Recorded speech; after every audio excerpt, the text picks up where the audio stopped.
porque no te puedo olvidar.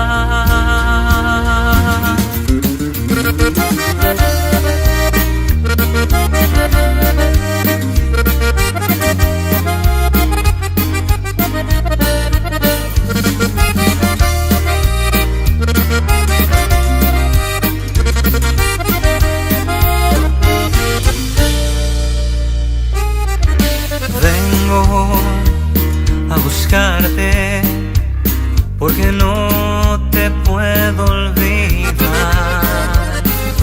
Vengo a suplicarte que regreses una vez más. Sabes que yo te quiero, que sin ti ya nada es igual.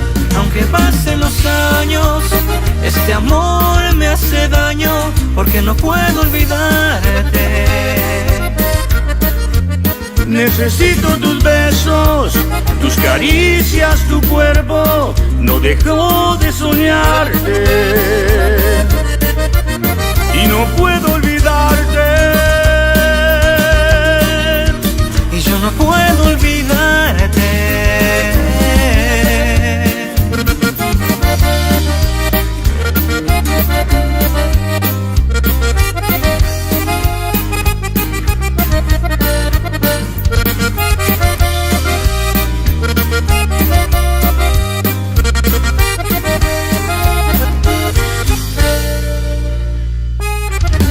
Vengo a pedirte que regreses, mi amor, porque me haces falta, necesito tu calor.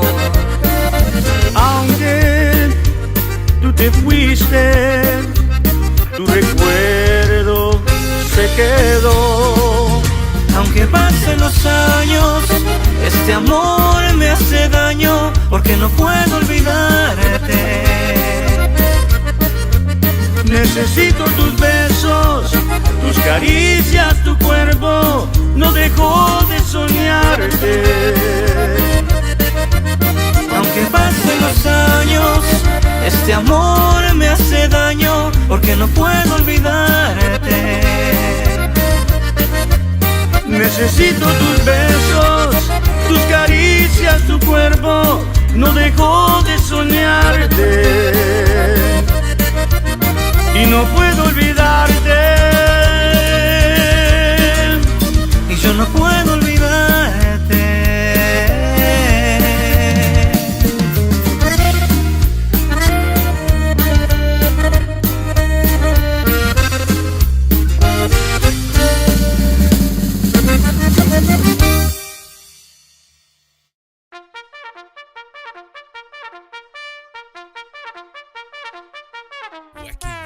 Wacky Wednesday. It's Wacky Wednesday con El Bumper. Unfiltered, the real deal. No pre-planning, no chingaderas. Straight up from the bill. Wacky Wednesday. B-Town's very own. It's Wacky Wednesday con El Bumper. Here's your host, Bumper Gomez.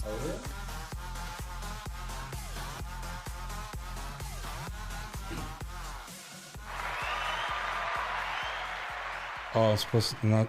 Eddie, you caught me dancing, dude. Fella's already going to talk smack already. She sees me. As long as I'm not singing. Ladies and gentlemen, welcome to another episode of Bumper's Wacky Wednesday. Live here from San Antonio, Texas. I'm back into the rhythm of things after a very delightful weekend that I had in the Midwest. And ladies and gentlemen, you know that I always have to talk about something, you know, after I return from somewhere. I want to show them a lot of love. And tonight's no different. What an amazing event La Familia Mancha put on this last weekend in Gibsonburg, Ohio. They put on the second annual Hispanic Heritage Festival. Vicio, forgive me because I can't remember all the bands. Lucky Joe ended the night. And let me tell you, the people of the Midwest showed up and showed out.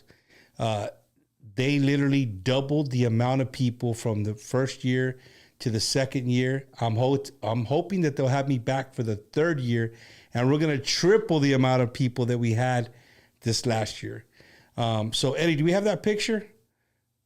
There it is right there, guys. Check that out. That was from the stage. That was all the volunteers. It's a big family, La Familia Mancha.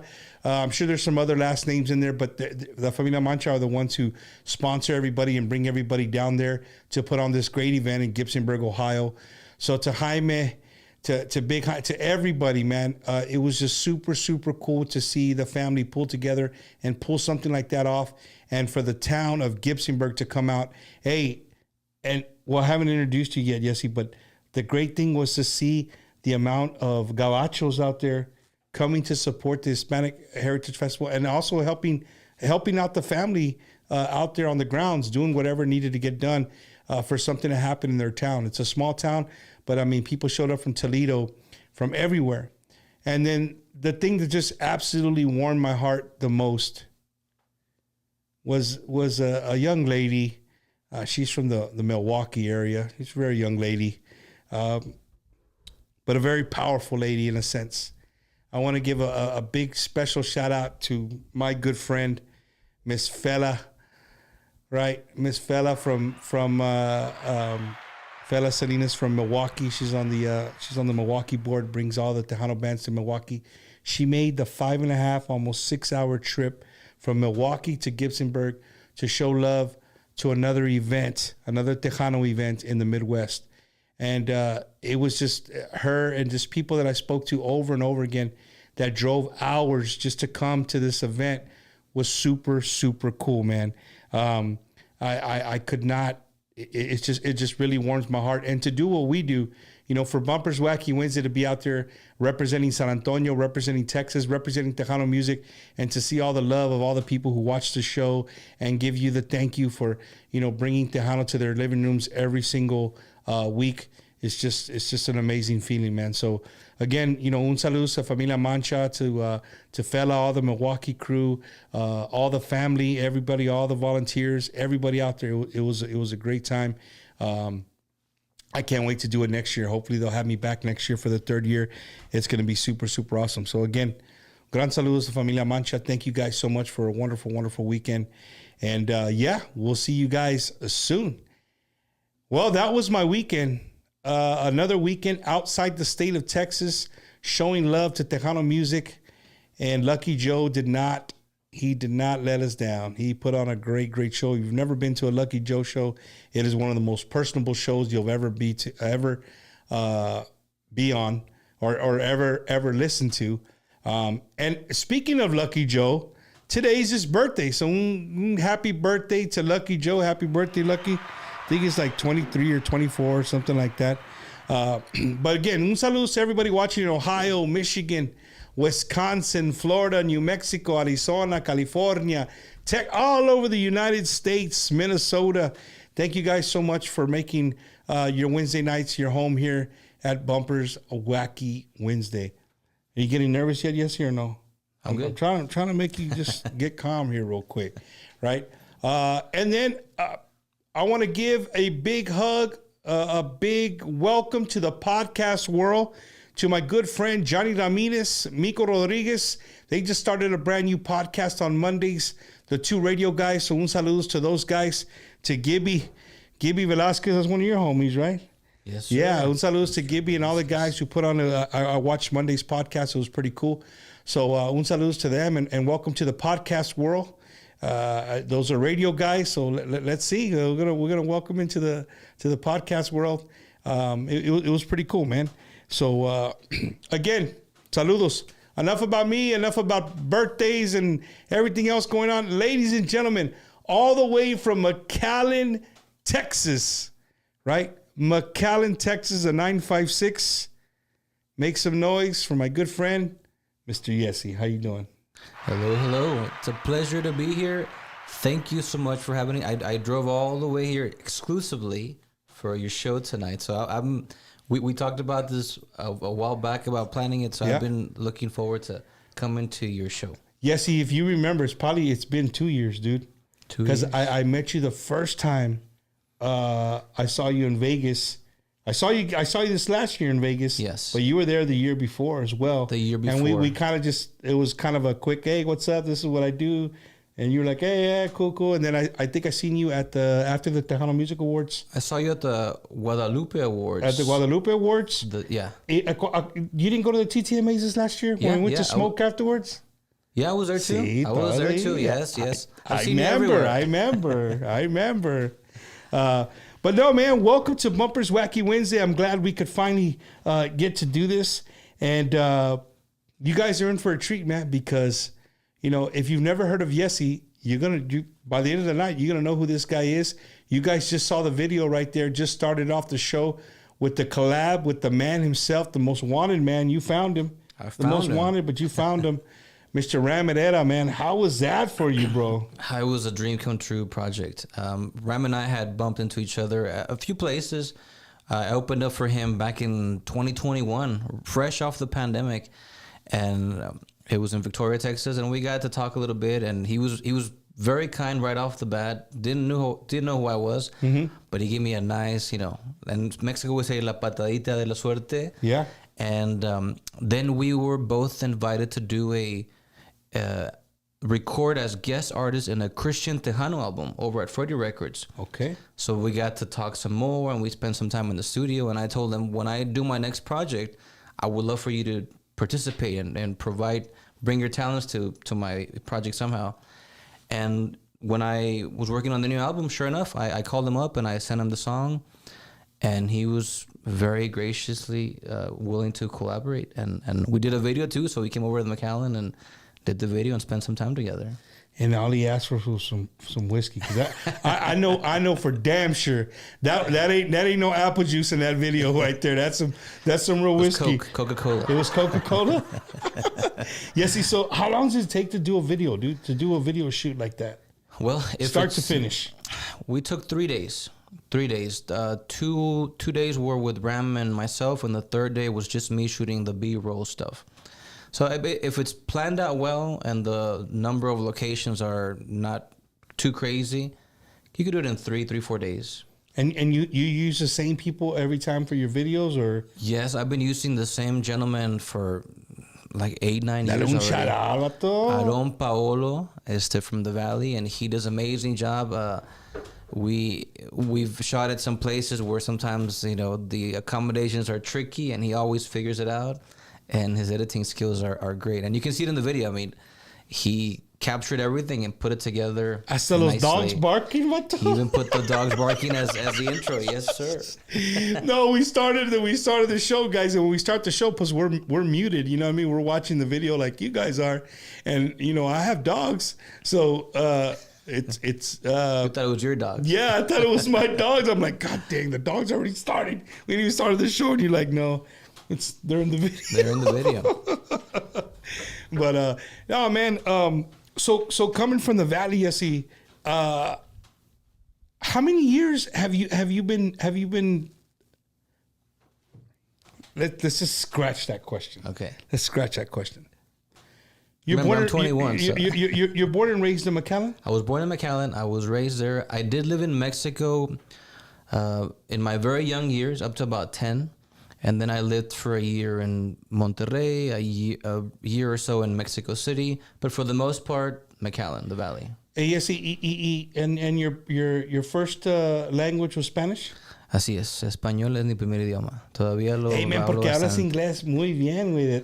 De hablar, español primero, and then to speak English, you speak it. Well, I made a conscious effort when I moved to the Valley because it's very easy to get lost in the language, right? You start picking up stuff and you want to come here to learn English, not forget Spanish. So I made sure that I kept up. And I'll be honest with you, I'll give you my secret. I still watched a lot of Spanish TV and English TV to keep up with both languages. Well, and so living in Mexico, dude, and you moved to the Valley, like, the Valley, it has its own lingo, bro. It has its own idioma down there. You know what I'm saying? It's like a bubble, and it's gotten even more unique as time has gone by. And everybody that goes there says, "Hey, the Valley 956, Puro 956," and it's its own culture. It's its own everything because it's really the melting pot of both countries. You're right there on the border, and the fusion of both has created this unique area that no other place has. The language and everything. Well, you know, it's funny you say that, man, because I lived in California for a good part of my life, you know, and in Southern California at that. And you know, living in Southern California, most Chicanos, pues a lot of them, muchos hablan español. Like they speak, you know, and here in Texas, once you leave the Valley, pues you start seeing the Spanish kind of fade away a little bit. You know what I'm saying? And I fall in that category. But in California, los que viven de este lado speak the same as Mexicanos. Right? I mean, like if you're in Mexico. Yeah. But you're absolutely, where I'm going with this is that you're absolutely right. In the Valley, it's its own, like, we've come up with our own words. I won't say we. I don't want people to get mad. I'm 210-361. All right. But the Valley has come up with their own lingo, right? Their own words. And I just think it's cool, bro. It's something that people should be proud of. You know what I mean? Everywhere that I go, and I always they ask me, where are you from? I say the Valley. They immediately can place like what I say, what I mean when I say I'm from the Valley. Because they immediately think of all that, the culture, the language, maybe even the food, everything about Tortilla the Valley. de harina. Everything about the Valley is very easily identified when you hear, no matter where you're from. Yeah. They call it the Mágico Valle. Del Mágico Valle. And you know, guys, if you guys haven't seen Yeisi in any photo shoots, you haven't seen some of his videos, hey, the dude he's GQ, bro. He's GQ de madre, dude. I mean, I noticed that since the very first time. I forgot who. I think I asked Johnny Hernandez from the Valley. Mm-hmm. He was down there. I said, hey, pues, ¿quién es este vato? He goes, Yeisi, güey, es del Valle. I said, a la madre, okay, bro. I dressed up for you too here. Just sharp. I told him, he walked in. I said, man, I should have worn a tuxedo. Eddie, we kind of dressed down a little bit today. Yeah, Eddie's wearing a T-shirt. I'm wearing a fishing shirt. You know what I mean?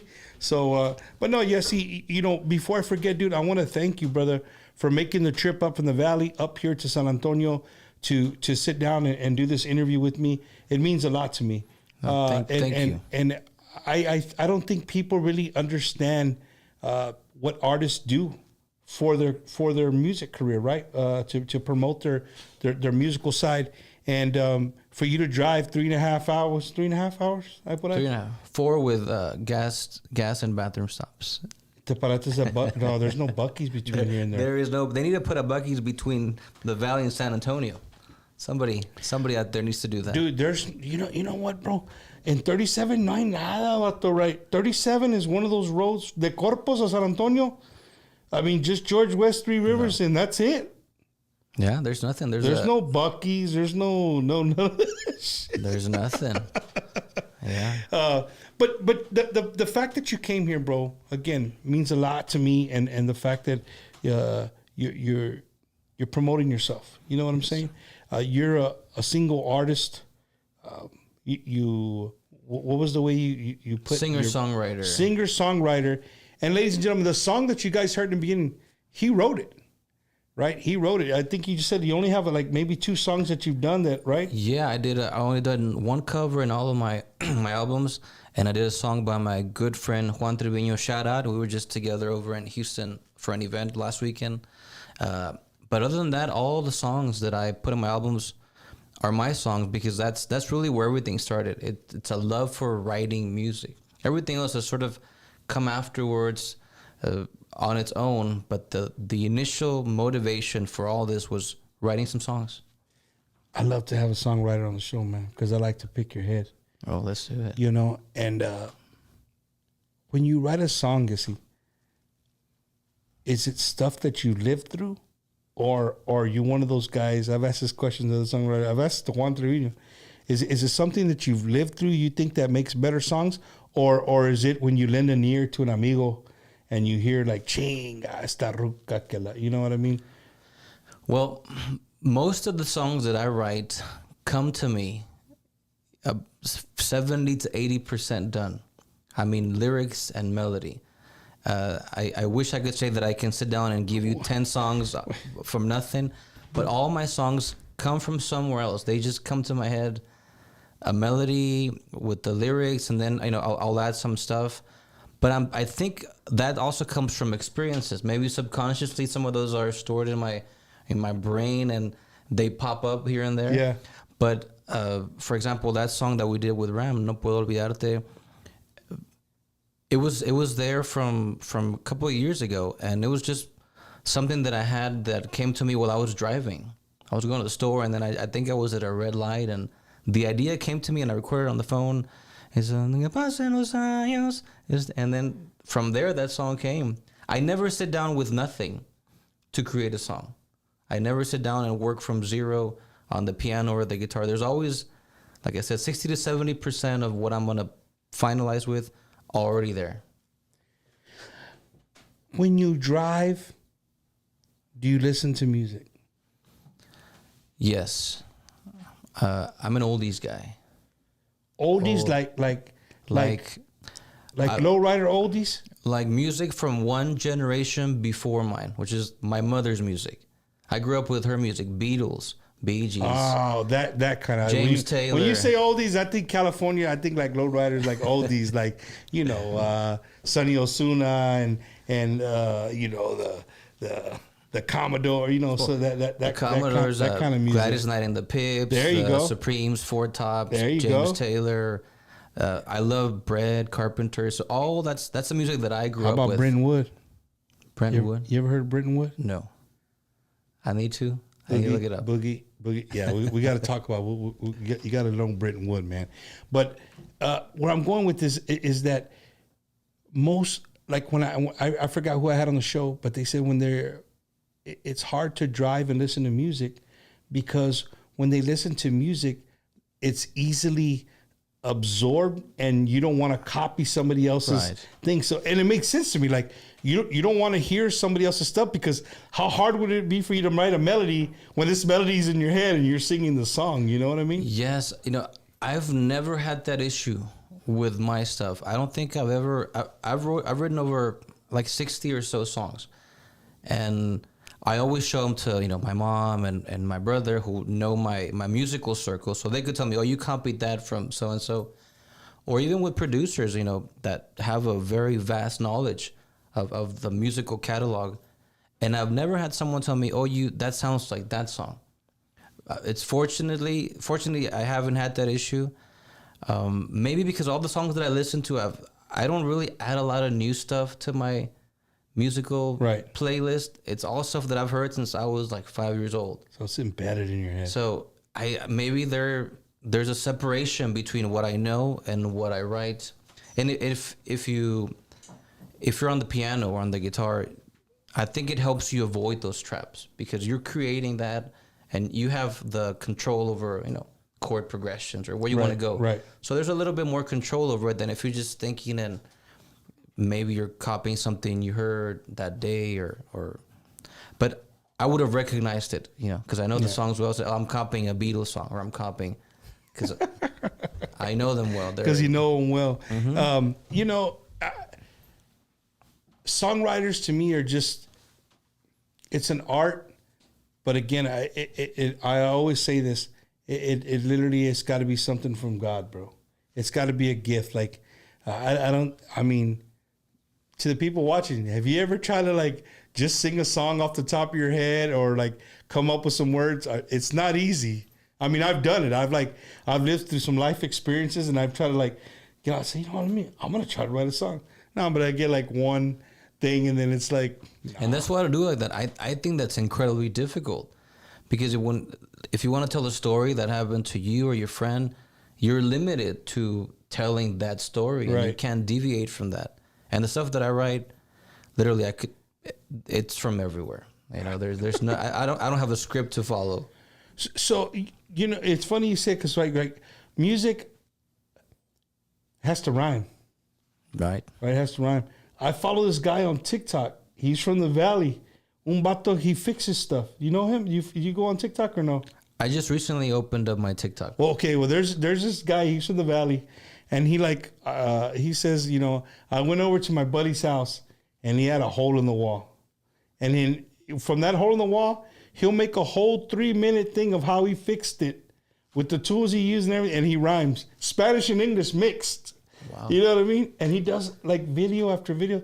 Takes a lot, dude, to come up with that. That's a different skill. That's like those rappers that do those battles and on the spot come up with things. Like I could never do something like that. I that's a different skill. It's a different talent, and I think your brain is wired differently for that stuff. Right. Because you got to be, I don't know, on your toes, but in a different way. For sure.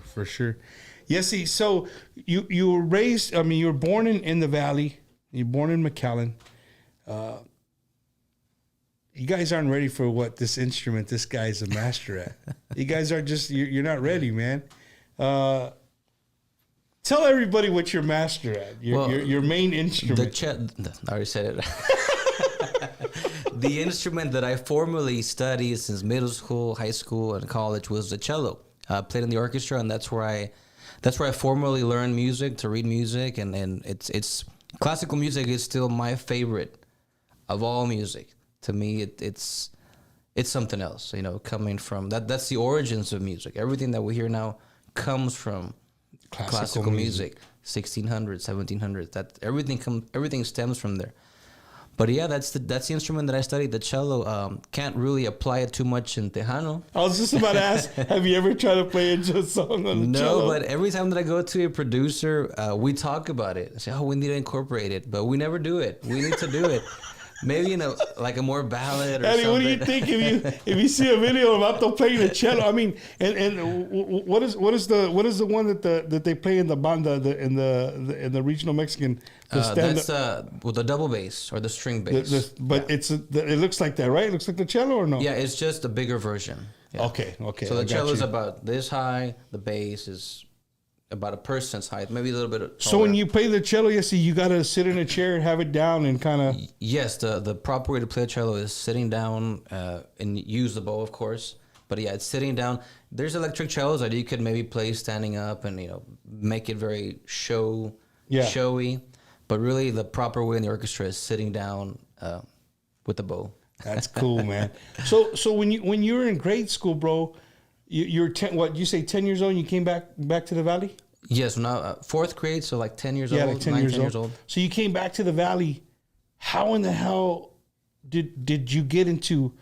Was Tejano something you listened to growing up? I mean, I know you said your mom, you like the oldies, the Beatles, and all the Bee Gees and all that stuff, but like, where did Tejano or norteño or anything like that ever come into your life? The school dances, the middle school dances. I remember that's where I first heard the norteño, the Tejano, the conjunto, and of course, a little bit before that, in elementary, of course, like a lot of people, Selena was the first exposure to Tejano music.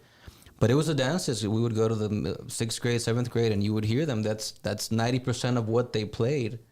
And in the Valley, that's very predominant genre that is on the radio, at the dances, at the weddings, quinceañeras, everywhere you go, you hear that. And that was kind of how I started to absorb that as coming to the States. And, here last week we were talking about how Tejano music and how I thought the regional Mexican has come and it's just taken over a lot of what used to be Tejano. And you fall into that category, right? You came from Mexico, you came here. But what I say is like, they bring their music and then there's a lot more now and a lot less of like old school Tejanos. So they're listening to regional Mexican because their friends are listening to regional Mexican music. Yes, you know what I'm saying? Just like you went to the bailes and that's what you heard. So that's what you started following. So what was your absolute, like your that you can remember your favorite artist in that genre right there? In Tejano? Yeah. Well, I remember the stuff that I would hear the most, and I don't know if Tejano I mean, if you're a purist, it wouldn't fall. But I know Intocable was everywhere, and that was like their height.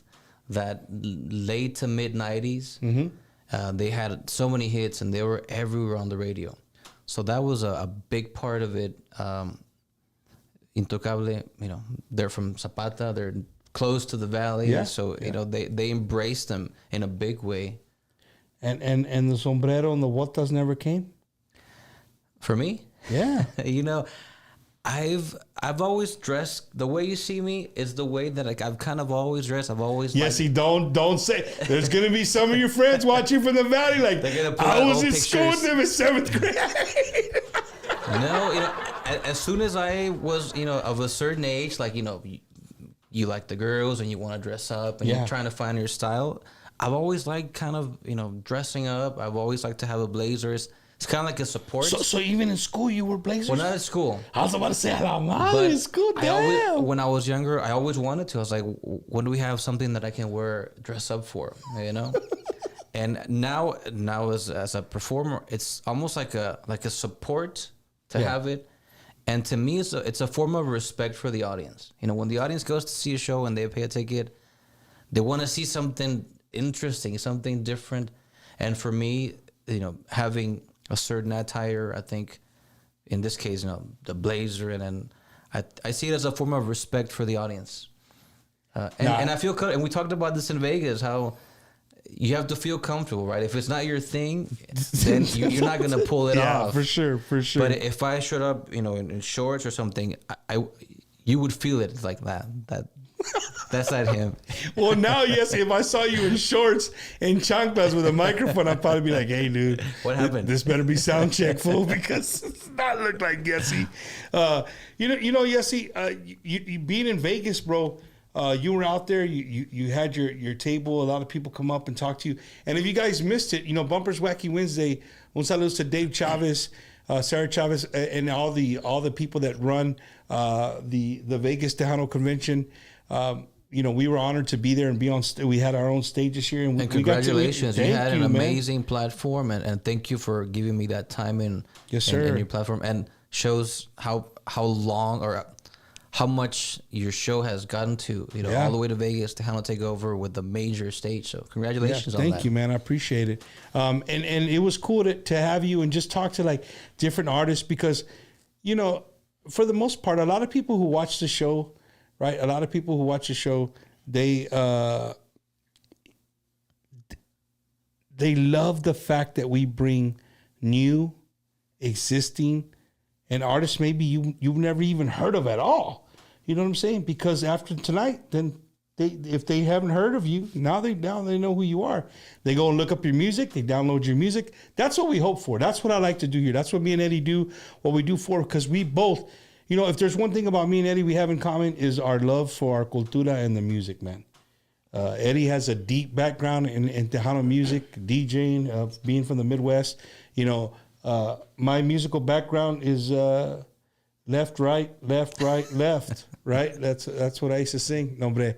I just love Tejano music, bro. I love our cultura, and I love to bring artists like yourself because there's a lot of people out there trying to do what you're doing right now. And it's not easy, is it?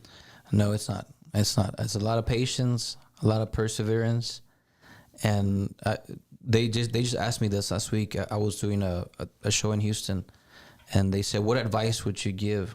And I said, "Perseverance, patience, and polish your craft. Be ready so when the opportunity comes up, whatever it is, singing, dancing, playing the accordion, the guitar, whatever. When the opportunity comes up." You got your whatever you're gonna do ready to go on the spot, and wait for that opportunity. They're gonna close 100 doors on you.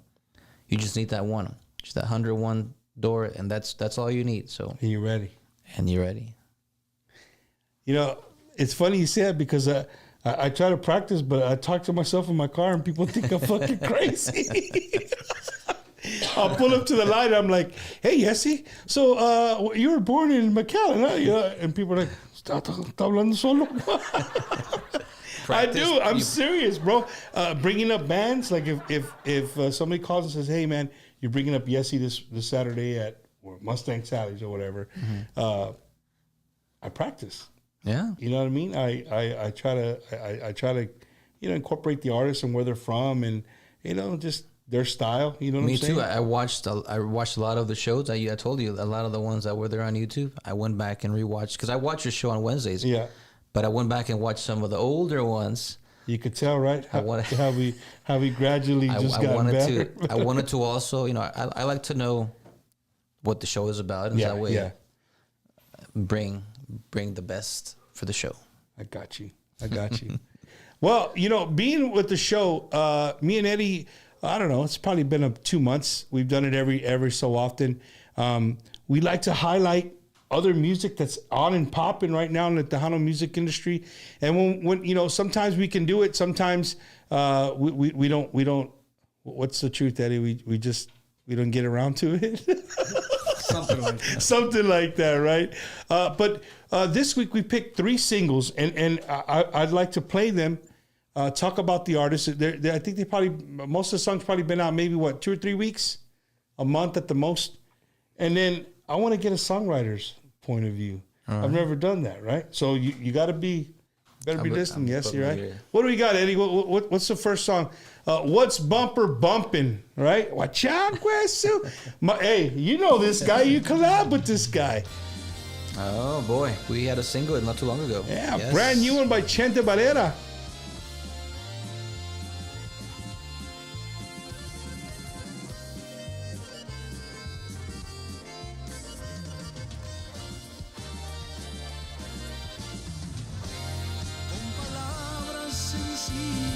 Quiero decirte, me gustas de pies a cabeza. Y es más claro que el agua que te necesito. Me gustas todita completa. Y es que tu belleza es incomparable. La naturaleza fue buena contigo. Hice la lección correcta al elegir. So that's a brand new one by Chente, man. ¿Cómo se llama esa, Eddie? Todo me gusta de ti. Todo me gusta de ti. Wow. Everything. I like everything. Everything, dude. Hey, bro, what do you think of Chente's voice? Man, Chente, he's one of those guys that is multi-talented in all the ways you can think. He's a singer. He does backups. He does drums. And he's such a nice guy. And he's an amazing artist. I've had the fortune and the privilege to work with him in the studio. He's done some drumming for me, some backup vocals, and I wanted to feature him, like really feature him in a song. And we did a song there with Gilbert, and what he brought to the table and his talent just elevated the song tremendously. And it's like one of those old school Tejano songs, and he did great. I love Chente. He's been in the Valley quite often. Yeah, he plays everywhere, man. But his voice, brother, like Chente just has this one of those voices that as soon as you hear it, just for me it's like, hey, if I had a beer, I'm ready to open it. It just puts you like in a, I don't know what's the word, Eddie. Like smooth. He's got a smooth voice. Yeah, man, and it's like it's him. As soon as you hear it, he's just got one of those voice. It's Chente, man. Yeah. So that's one. What else we got, Eddie?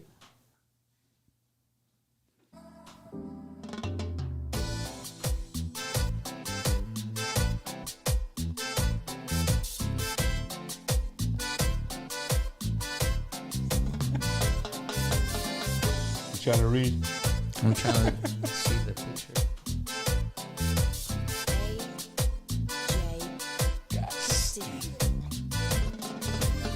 Bailaremos esta noche. Quiero sentirte sobre mí. Quiero sentir tu cuerpo así, así. Tus miradas me atraen totalmente y cada noche más me hace sufrir. Cuando te mueves así, dame todo tu calor. Ven y dame más. Cuando te mueves así sensual, no puedo evitar. Me tienes loco. That's the brand new one by AJ Castillo. Eddie, you gotta call out the names of the song, Eddie, because it's too far for me to read, bro. What's the name of that one right there? DM. DM? Yeah. Oh shit! It is DM. Hey, and that's his brand new Tesla truck, or como se llama there on the bottom. Un saludos to AJ Castillo.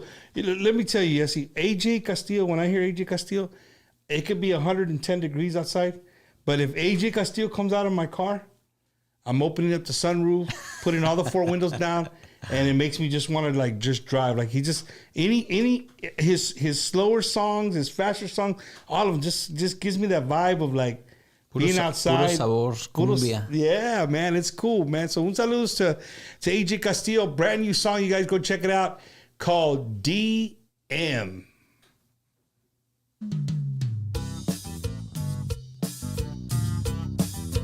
Your homies, your paisanos. Yes. Just saw him in the valley not too long ago.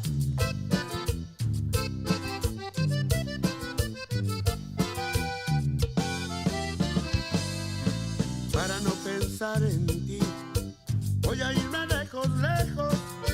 No quiero seguir aquí, porque a diario te recuerdo. Para no pensar en ti, voy a ver con quién me enredo.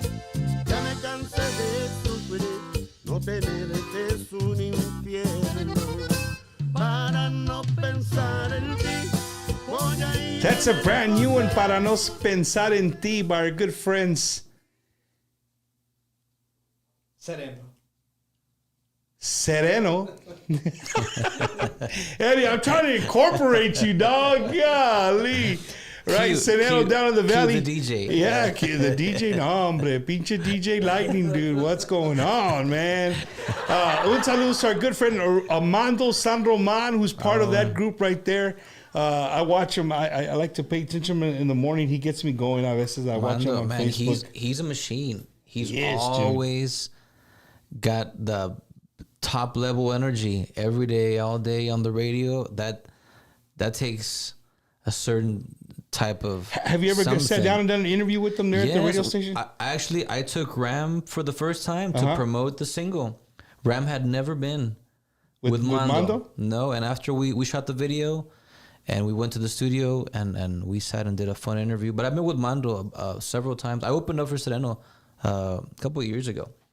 But yeah, he's a legend. He's been around forever, knows everything. Yeah. One time in the studio, he was playing me Tejano music from like the early 70s that he had there. And I was just blown away by the career and all the stories he had of his radio stuff. Yeah, no, dude. Saludos a Mando. Mando San Roman is, and dude, he's just an awesome, like you said, bro. There's some people you meet in this world that are just so positive. Like, I don't think I could ever see him in any kind of negative way because he's just so positive. You're right. Yeah. What did he say? Todo positivo, nada negativo. Yeah. I used to watch his live every Sunday when he had that. And he has that vibe. That phrase is him. He's all positive, nothing negative. Every day for however many hours he's on the radio, it's all positive stuff. It's hard, man. And what about you? Yes, are you positive and negative, or? I'm positive. Yeah, I like to think so. So you know, you guys off the air, we have great conversations. Sometimes I wish the cameras were rolling because sometimes some of the better conversations come out before the cameras turn on. But you know, if you guys, you know, Yeisi, he takes care of himself. He's well groomed all the time.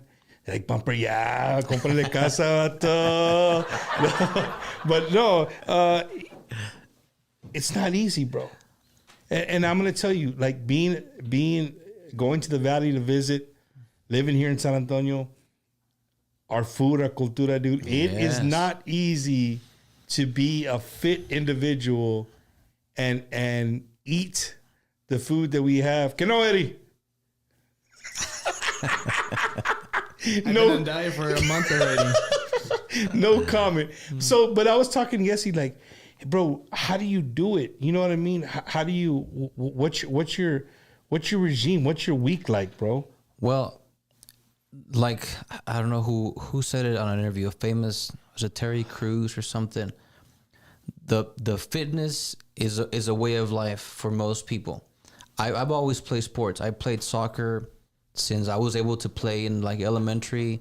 I played high school soccer. I played college soccer. I always did track. and I still run half marathons, 5Ks, 10Ks. I go to the gym if I'm home Monday through Saturday. So it's a lifestyle that I've had for many years. I like being fit, and recently I've incorporated some stuff that is very trendy now and has proven, at least for me, to work, which is fasting. So I try to fast for a big part of the day, and the combination of all that is what I use to stay in shape. And also, and I'll be frank, I don't feel comfortable if I'm not in shape.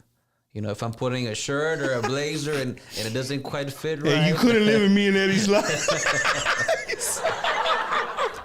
No, bro. And you know, you talk about fasting, and for some people, you might have heard the word and you don't really realize what it is. But you go a long hours of a 24-hour day without eating. You basically means you bypass all your cravings for tacos and chocolates and everything throughout the day.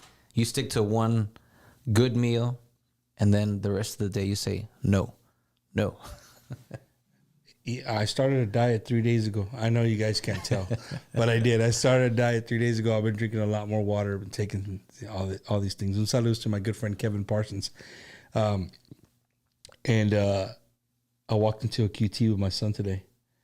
He's like, "Dad, I'm gonna get a snack." Like usually after school, I let him go and grab a snack, chips or some shit, right?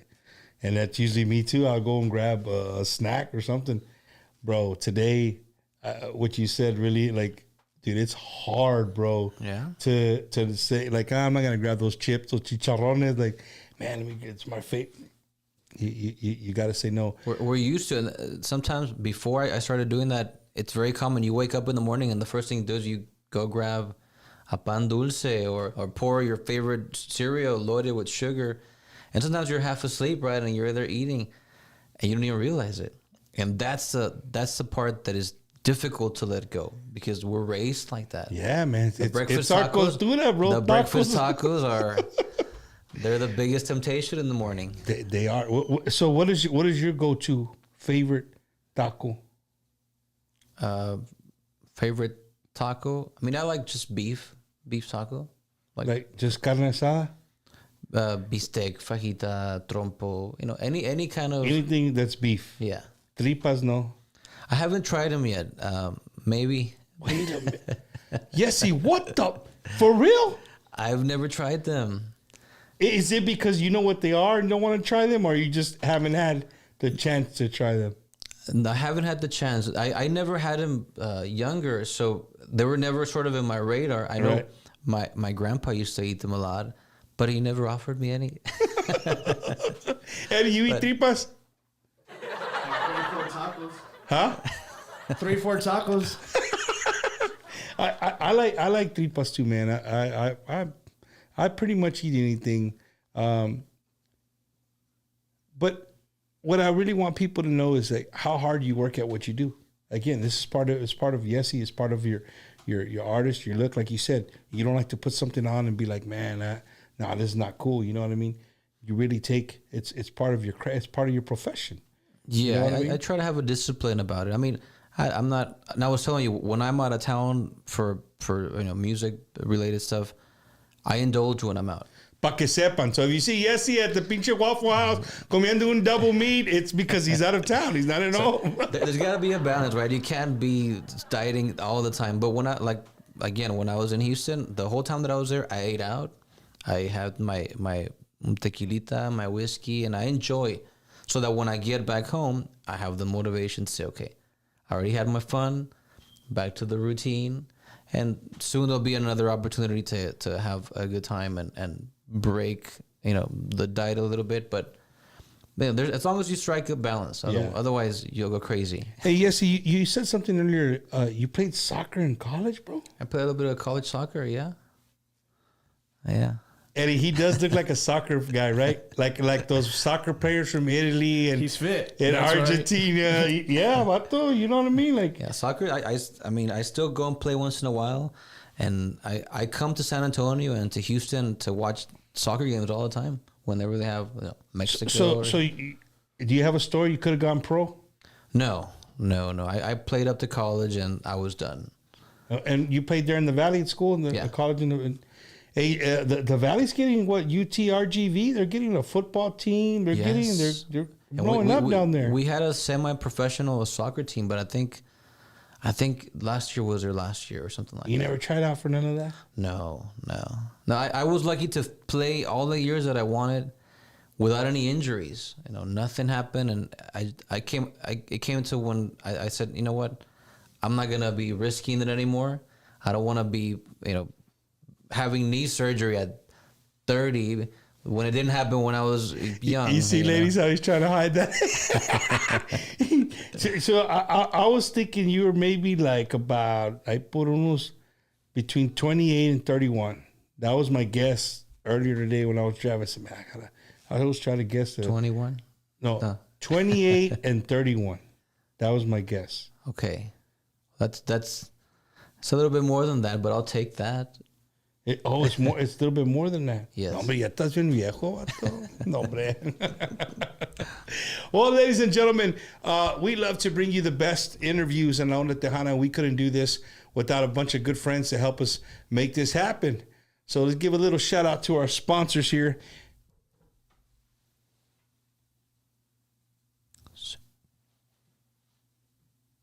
Or not. Are you a disabled veteran unsure if you're receiving all the benefits you deserve? Contact Just for Veterans, Coach Retired Sergeant Major United States Marine Corps, Oscar Ornelas at 951-388-4072.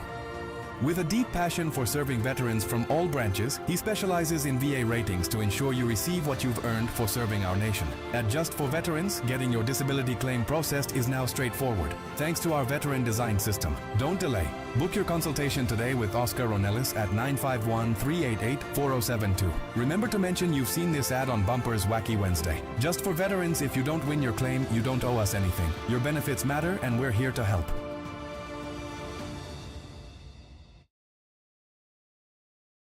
Hey guys, it's Leo Correa with Grupo La Calma and Internet and Marketing Manager here at Ron Hoover RV and Marine Center in Odessa, Texas. Our General Manager, Mr. Anthony Patterson, a huge fan of Tejano music. So we are proud to announce that we are proud sponsors of the Bumpers Wacky Wednesday. Every Wednesday, guys, if you know anyone, family member, friends that is in the market right now, make sure you come by and visit us here at Ron Hoover RV and Marine Center in Odessa, Texas. You can visit us online, www.ronhoover.com. If you're in the market for a fifth wheel, we have both C classes, A classes. We have travel trailers, everything that you need to make memories with your family. Come by over here. We're located at 1529 East 2nd Street.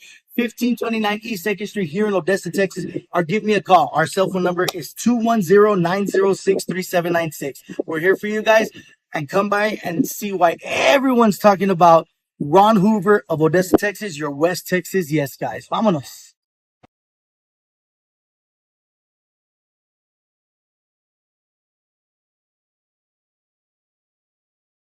Oh shoot! Hey, see, you got me messed up. Ladies and gentlemen, we want to introduce my attorney, my good friend, Mr. Andrew Toscano. If you guys are looking for a new injury attorney, make sure you hit up my buddy Andrew Toscano. Let him know Bumper sent you.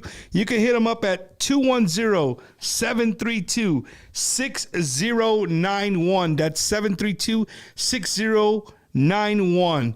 Hit them up. Let them know Bumper sent you. If you've been injured, or you know somebody who just been in an accident, or you know somebody who just some kind of wrongful thing that happened, hit them up. I promise you, Andrew will take care of you. He is one of the best injury attorneys here in San Antonio. He's been doing it for a long time, and he is my personal attorney. So make sure you guys hit him up, Mr. Andrew Toscano, at 210-732-6091.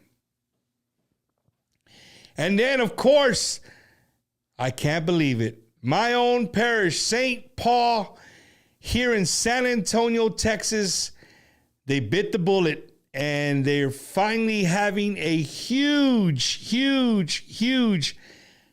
fall festival, right? We usually, our fall festivals are kind of one of the smaller ones in San Antonio, but this year they went ahead and said, hey, man, let's do it big. And they can't get any bigger than this. Mr. J. Perez Ramirera, The homies, the Delta Boys are going to be there. Campanas de America and much, much more. There's going to be a lot of people there having a good time. Come on out. It's going to be $5 before 4, $10 after 4. But come on, ladies and gentlemen. Jay Perez, Ramirera, ¿qué más quieres, right? There's going to be cold beer, cold drinks, food, vendors of all kinds. Bring the kids. You can bring the kids. Bring your lawn chairs. You can sit down. Bring your own lawn chairs. There's going to be VIP seating. Those of you guys that want the VIP seating, that comes with your own bathroom, your own bartender, your own bar. You can go and grab your drinks. But if not, you just want to bring your chairs, come on out. It's going to be a great time. Saturday, October 19th, right? It's just 3 weeks away, right there on Donaldson and St. Cloud. That area right there, St. Paul Catholic Church, right there in the heart of the West Side. I'm hoping to see everybody out there at the St. Paul Fall Festival, Saturday, October 19th, 2024. And then, of course, our good friends at Blessed Sacrament Catholic Church and School, Dia de los Bulldogs Halloween Carnival, Friday, October 18th. So you're going to go Friday to this one, Eddie? We're going to go to this one. We're going to get all suited up with our costumes, and then we're going to go Saturday to my church. I'll be in Mexico. Good answer. See how he does that? But no, Dia de los Bulldogs, man, right there. It's going to be right there at the campus of Blessed Sacrament Catholic School, Oblate and San Pedro. You can't miss it. We're going to be right there. It's going to be a good time. Halloween carnival, games, haunted house, food, beverages for everybody. Friday, October 18th, starting at 5 o'clock all the way to 11 o'clock. It's free for kids under the age of 18. So come on out. They're going to have cold drinks, food, everything, man. Come on out. 2 days of great fun. We're going to start off on the 18th, right? October 18th, Dia de los Bulldogs. And the 19th, we're going to be at St. Paul for their fall festival. So look forward to seeing everybody out there. Fiesta La Playa with Mr. Jim Luna, Quarter Moon Productions, October 25th and 26th. This is the makeup for the Fiesta La Playa they were going to have, but they had some bad weather come. Emilio, have you ever heard Emilio's Sons, bro? Oh, my goodness, dude. Emilio Tribute, Diego and Emilio Navarro are going to be there. La Fiebre, Lucky Joe, the return of La Tropa F, they're back. And then my boy Mike Gonzalez and the Iconics, Hilda Lamas. Let's see. That one's far away. Lázaro Perez is going to be here. Roel Martinez. Great lineup. Fiesta en La Playa, October 25th and 26th in Rockport, Texas, right? We look forward to seeing everybody out there. You guys can get your tickets right there at the bottom, QMPEventmania.com. Or hit up Jim Luna. He'll get you your tickets. There's still plenty of VIP left. Hit him up. Show some love. Good Tejano music out there in the Rockport area. Fiesta en La Playa. And then don't forget Toys for Tejanitos. This would be something cool for you to come up, bro. Yeah. If you want to meet some fans. They're going to do a lot of meet and greets. Grupo Espada is going to be there. Our good friends from Tejano Up Radio hosting Toys for Tejanitos. 3rd annual. This is going to be the 3rd annual they do it. And guess what? I'll be emceeing and hosting this whole day of great events. All you have to do is bring an unwrapped toy, bring it in, and you'll get into the place. I want to say it's on VFW Boulevard. It's at Slim's Sports Bar. Great people there at Slim's. It's a great place to dance. They're going to have music all day long. It's going to be a good time. Come on out and support Tejano Up Radio and Toys for Tejanitos. We'll be talking a little bit more about this in detail in the coming weeks, but get ready for it. All right, we're good. We got the thumbs up. Yeisi, you ready to go? Round 2? Let's do it. You ready, huh? I'm ready. Okay, Yeisi, so going back to the music, brother, you're a singer, songwriter, and when you perform, I asked you, I said, Yeisi, do you have a band? And what was your answer? That recently I do a lot of pickup bands, especially when it's like out of state stuff. It's just simpler for whoever is hiring me. Instead of flying 5-6 people over, right? They get a band and they get the music ahead of time, and I show up and I sing. That's it. So, but how does that work for the fans? Like, how does that work? Like, how do they know your music? Do you send it ahead of time and they got to learn it, or? Yeah, usually the bands that I work with, and they are bands that, they play, so they know each other. They have a working routine for that. They get the songs maybe a month and a half in advance, and they pull them out. If they need anything specific, I do have like the stems from the recording session. Yeah. That I can always send them. But for the most part, they're very talented musicians that could pretty much pick it up, from listen listening. to it a couple of times, and they can do it. Hey, Yeisi, so since you went to college with music, you know how to read music, right? I can read music, yes. You can write music? I can write a little bit of music, yeah. There's some, depending, mostly cello reads bass clef and some treble clef, but yeah. If you had to say a percentage of Tejano artists that you've dealt with, what would be a percentage of Tejano artists you think that could read music off a sheet? That's a good question. I don't know, because I don't ask him really. That would be interesting to know. How many? Well, I'll tell you this. I've met a lot of incredible musicians that don't read music, and it always amazes me because I come from the school of I need to see the music. Right. I'm used to seeing music all my life. When to play the song, here's a sheet music with very specific instructions on how to play everything. So those musicians and artists and producers that can pick up anything and play 10 instruments and on the spot, and they can hear something once, that blows my mind because that's not how my brain works. I need to see the sheet music, or at least give me something, That's not how your brain works? Give me the key signature, and then, but that would be a good question. I don't know how many can read music. That's funny. I'm trying to see if we're... Oh, yeah, we're good. We're good. Un saludo to everybody watching on YouTube, everybody watching on Facebook. Thank you guys for joining us. We're having a great conversation with our good friend Yeisi, all the way from McAllen, Texas, up here in the studio with us here in San Antonio. You're a songwriter, right? You sing your own songs. Yes. How have you ever had a song that you wrote and you're like, dude, I really like this song. I want to do it, but I really think it fits this person?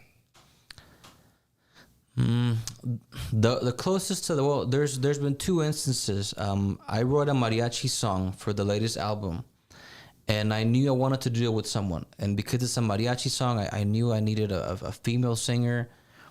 And I had met this amazing, talented superstar from Peru, Daniela Darcourt. She's the #1 salsa singer in Peru, recently named by Forbes as one of the most influential Peruvian artists currently. So I knew that her voice would be perfect for that song. So that's one instance when we did that. And the Remerera song. Both of those are collaborations. But when I finished writing the song that I did with Ram, I knew that his voice would be good for that song. I could hear it, like I would close my eyes and I could hear, okay, this is where he would sing the part, and it's gonna work. And sure enough, it worked. It worked. Yes. That's cool, man. But I would love for more artists to record my songs. I just had one of the Tejano greats, Mr. David Mares. He recorded one of my songs in his new album.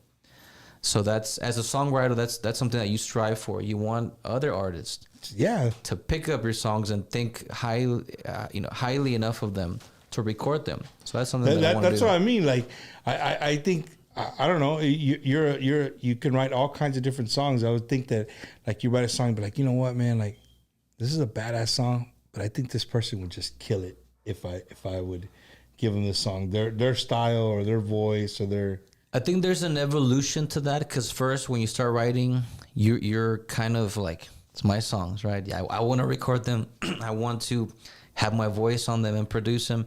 And then once you get past, like I would say, is maybe like the next level of what you want to do as a songwriter is, okay, now I can let other people have them without having to go through me. Like not me record it first and then someone else, but they can just go straight to someone else.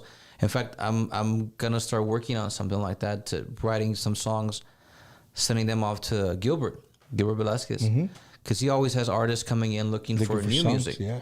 So I'm gonna give him a whole catalog of brand new songs that I've never recorded, that are all recent songs, for him to just showcase for other artists and pick whatever they want. And Yeisi, what do you think about Juan Trevino? What level do you think he's on? Is he on that different level you're talking about? Like he just like here? I think everybody's recorded a Juan Trevino song. You know, I recorded a Juan Trevino, and I don't record any other songs but mine. Juan Trevino's a beast, brother. I gotta have him back on the show, dude. He was one of my first big time persons that I had on way a while back. But I gotta get him back. I gotta get him back on, man. He's a cool cat. Yeah, he said we gave him a shout out, right? Shout out Juan Trevino. Yeah, we gave him a shout out. Nice guy. He's also sponsored by right here. I don't know, can we get this on? He's sponsored right here by H Jimenez Bajo Quintos. They're a sponsor of Bumpers Wacky Wednesday. They're also a sponsor of Juan Trevino. We want to thank those guys. We have one of these just in case Yeisi shows up and says, "Hey, I play the Bajo Quinto." Pues aquí está. Next time I need to bring my cello. Dude, if I would have done my research better, ladies and gentlemen, I have it on my Instagram. And I would have known that he had the cello, I would have said, "Hey, bring that freaking cello here." That would have been cool, right? And next time. Un clásico music de madre, badass, right here on Bumpers Wacky Wednesday, man.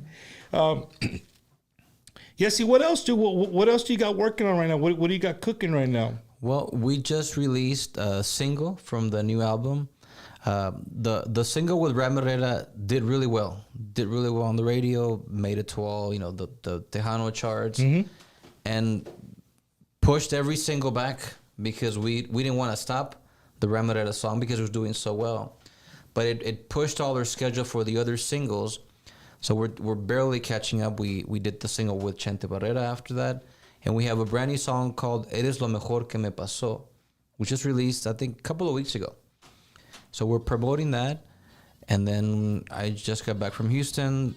We have the Tejano Music Awards coming up in November, and Latin Grammy as well in November. I think they're like. So you're part of the Latin Grammys, right? I'm part of the voting. Yes, part of the Academy. I vote for both the English and the Spanish, the Latin, and I encourage anybody that supports Tejano and wants to be involved in that part of it to vote, to become members, to figure out how to get involved with that, because it's important to have representation of this music that is, it's culture, it's our roots. Yeisi, let me ask you, I've always wanted to ask this. So part of the Latin Grammys or just the Academy, right? The people who run it, to be a part of that, is it only artists? No.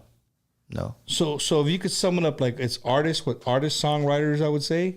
Songwriters, promoters, anybody involved in the music industry. If you think they would allow me to be part of the? I think so. As long as you can prove what it is that you do, in you're involved in some capacity in the music industry. I think you need a recommendation or. I got ChatGPT. There you go. You use ChatGPT? Sometimes. Eddie, do you use ChatGPT? I should have never showed that guy ChatGPT, bro. Sometimes I see Eddie post and I'm like, that's not real. Yeah, that's not my Eddie. Dude. That's his homie Chat. But yeah, very important to get involved because the category is always, That's why I brought it up. Because again, another conversation we're having, this was brought up last year. If there's not enough nominations for the Tejano category, it'll essentially go away. Like and then any Tejano artists they're going to be sucked into the regional or to the norteño category, right? We're not going to have our Tejano category anymore. But why do you think that? Why do you think people don't?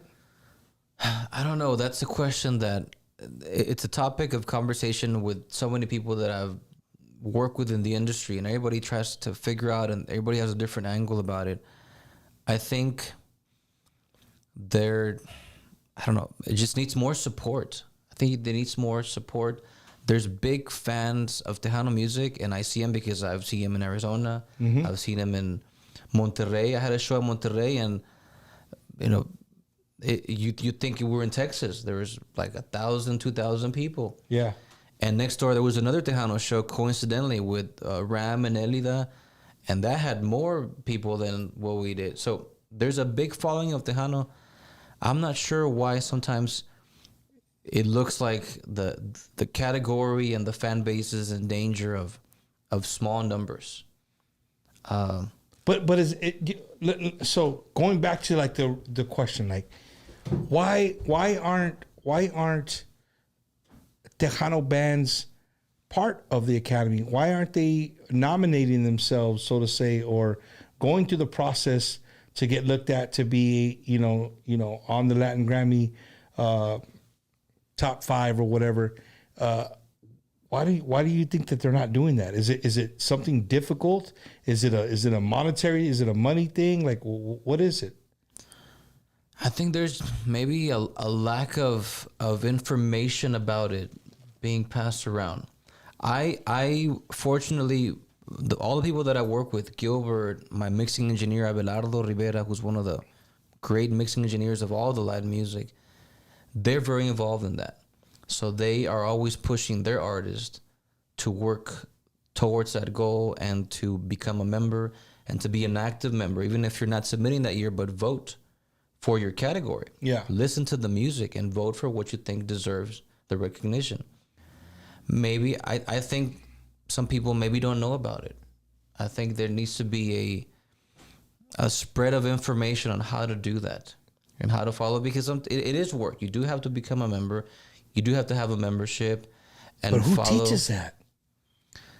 Like be real. Like who teaches that? Like there's not a YouTube course so you can just go and be like, hey man, you want to be part of the Academy? Here's step 1. I wonder if there's a YouTube video maybe someone has made of that. Maybe you should make one, dude. Put on your channel. Make one. Frankly, it's like the $1 million question. Like, why isn't the representation bigger in that category? It's a very important category. I know last year was something big. Like last year, I think wasn't it Eddie, Mario O, and a bunch of other people. They were advocating for that. Yeah, they were advocating, and it got some got a little ugly. Like people were like, "Well, it's because of this, because of that." But I don't know. Like that's not something that I'm familiar with. How to get on the ballot, how to like. I'm not familiar with any of that. I just know there's an Academy, and I think talking to fans, sometimes fans are like, well, shit, how did this guy win that award, or this girl win that award, or this group win that award?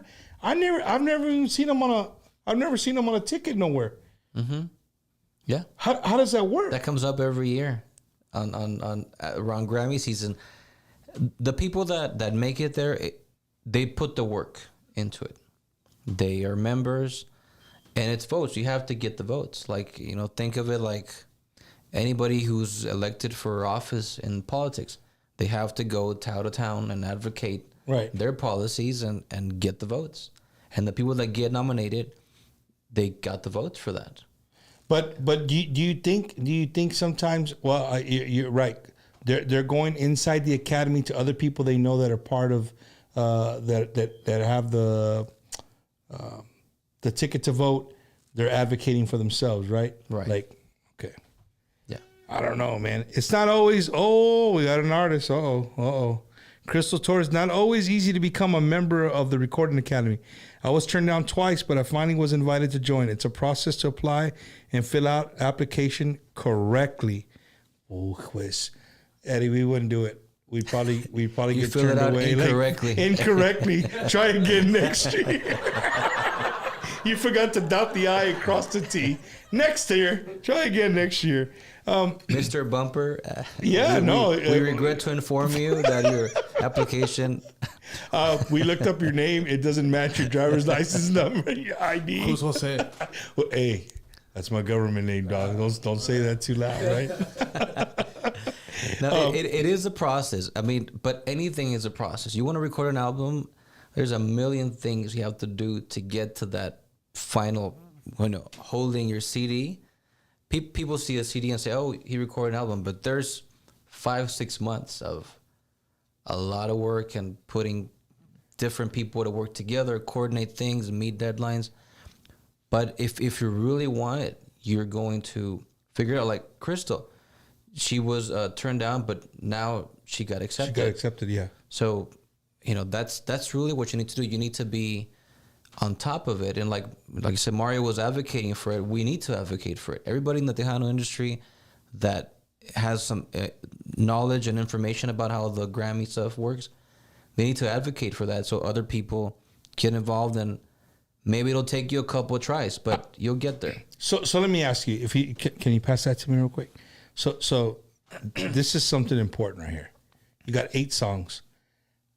Legally, by rules, how many songs does it take to make an actual album? Minimum. I believe it's 6. 6 songs. 6 Anything tracks. less is an LP or an EP, right? Yes. You're talking for Latin Grammy purposes? I'm talking about just in general, right? What I don't agree with, Yeisi, is that 25 years ago, this could easily be done, right? Record labels were all over the place. You could there were songwriters everywhere. People They were took care making of everything. They took care of everything, right? But now the artist is coming out of their own pocket to make these, right? And what I don't like is the fact that there could be a song on here, Yeisi, the one you did with Ram. Mm-hmm. Say that's number 1 on the gold, on Tejano, on Rudy Trevino's. That's the one I count as, for me, as official. I'm not knocking the other countdown. I'm just saying. I think we got to number 2 on that one. Okay, so to me that's more of the official one, and you know there's quite a few that do them. They're all great. But say that song is number 1. Just hear me out. A song that you do in Ram is number 1 for 2 months, 8 weeks at number 1. Nobody can hit you off.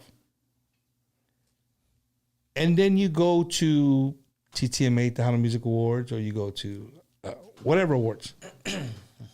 And the rules say it's got to come from an album. Right. But what if that song just came from that hardworking Yeisi dude that he put 3 songs together in a little EP, and that's what he's got? So you mean to tell me that song that was number 1 for 8 weeks, the closest to was a song that was on for 5 weeks, is not eligible to win an award? You can't win an award because that song didn't come from one of these. You know that's what it breaks down to, right? Unless, like, as a single, competing as a single. As a single, as anything, as entertainer of the year, whatever. A lot of the black and white, that the word album's in there. Yeah. And I don't agree with that. That's not the world we live in today. Those rules, to me, don't apply to today's artists. They don't. Yeah, nowadays it's all about the singles. One single at a time. Singles. Yeah. You know what I mean? What do you think about that? Do you I don't want to put you in trouble with the Academy, bro. I don't. Disclaimer. Yeah, we put the disclaimer, right? Eddie, put the disclaimer in the bottom. There it is, right there. The following statement does not express the views. It's right there. The commentary is solely those of the individuals providing them and do not reflect the opinions of Bumpers Wacky Wednesday, their respective affiliates or employees. Or the guests. So what do you think? I mean, it's tricky. A lot of it, for me, it's a personal preference. I like the album style. I like the album format. Some people that are maybe more into the Spotify stuff or the more recent platforms, they prefer the single. It certainly is much more affordable to release a single at a time than to put together 8 tracks and put together the album and the artwork and everything. As far as a submission, you know, the way I see it is you have to play the game of the award show. If it's the Latin Grammys, if it's the Tejano Music Awards, they create the guidelines, and there's not much that can be done other than changing the rules. Change the rules, but if I mean, unless you're in part of the committee or the members, I think it's just, you know, if you don't like that, or your music or your format doesn't fit that well, it's going to be difficult to participate, you know? Whoever draws up the rules, I guess, they're the ones that decide. That's how you do it. Yeah. It's... I have this argument all the time. Like, we have this argument when we're drinking, when I talk to other people in the industry. Like, it sucks, man. I do. I mean, for an artist who just has a badass song, you know what I mean? And that song can't be the same as these other songs because it didn't come from an album. Like I'll tell you a story. A couple years ago, no, more than a couple years ago, I released an album. It was more pop music, ballads, love songs. And I had 5 songs, and the 6th song had been released a little bit earlier as a single, and I submitted to the Academy. And because it didn't come together as 6 songs, it was immediately discarded. It didn't qualify, even though I had 6 songs, but they weren't submitted as a whole. And it was before I knew that. I thought, well, it's part of the year. It falls. So into you the didn't deadline. turn it in like this? You turned it in like 1 and then the other 5, or what? Well, you submitted online, and I submitted the 5, and I said the 5, and the 6th one is this single that I released, but it's part of this. And I was not as knowledgeable, and I was immediately discarded. And that was a big, it's a big bummer because you worked on getting this together, but those were the rules. I think what some bands do is they'll do like maybe 3 or 4 bangers. Mm-hmm. If they wanna play by the rules, they'll do 3 or 4 bangers, and then what do? They'll grab just give me whatever, dude, boom, boom, boom, or a remix or something, and they just filler songs. You know what I mean? Sometimes those filler songs are the ones that become hits, man. And a lot of it comes to the budget. Every artist has a budget, and some people can do albums with 12 songs. Some have to limit to, okay, I want to qualify for this. What's the minimum? And let me see how I can put that together. So that also plays a part into it. Yeah, it's a lot, man. There's a lot of politics in music, and I didn't know that before I started doing Bumpers Wacky Wednesday. Mm-hmm. But after almost 4.5 years, now you know. I've come to know the politics. There's politics in everything. There's politics in everything. There's politics in everything that you do, that you get involved with. But at the end of the day, man, it's about the music. It's about the music. It's about the music. It's about our cultura. It's about our fans. Well, your fans, not my fans. But I got friends, not fans. There's no fans of Bumpers Wacky. Yes, we do. We got a bunch of friends all over the place. So this is the greatest, the latest and greatest right here, right? The latest and greatest, yes. An album that has 3 collaborations with 3 amazing artists. All 8 songs are brand new. I wrote those. None of them were written years ago. Those are all brand new songs. Wrote them for that album. Work with Gilbert Velasquez. Work with Jair Alcalá from El Plan. Mm-hmm. He's an amazing producer. Grammy Award winner. They just nominated again. I think the 4th time in a row. He's a 2-time Latin Grammy winner. And I try to deliver a quality product. The people that buy the album when they go to a show or when they download the song, I want them to have the highest quality production, with producers like Gilbert, mixing engineers that are the highest caliber, mastering engineers, and collaborations like the one I did with Ram. So Yeisi, the one question I haven't asked you, because you were saying highest quality, highest this. Well, come with the highest comes with the highest money too. You gotta pay some good money for some good stuff. Do you just do music? Do I just do music? Do you just do music, or do you have a regular 9 to 5? I also do teach some private music lessons. Yes. So music is your life. I do music all the time. Yes. When I wake Lamachi, up, like we had Lamachi here, and she was cool as hell because she's like, Bump, I do music. 100% of my life is music. I teach music. I play music. Like when I wake up, there's music while I'm showering. There's music in the car. When I go running or to the gym, there's music. And when I'm working on music, there's music too. Dang. Eddie, do you listen to music like that? All the time.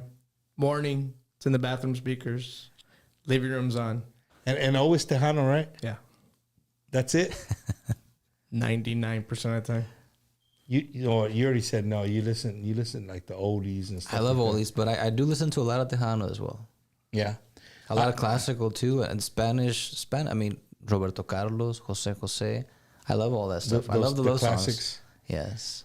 The other day I got into when I was traveling to Ohio, man, I'll hear a mariachi song, and I'll just get on a kick, and I'll play, and the classics, bro.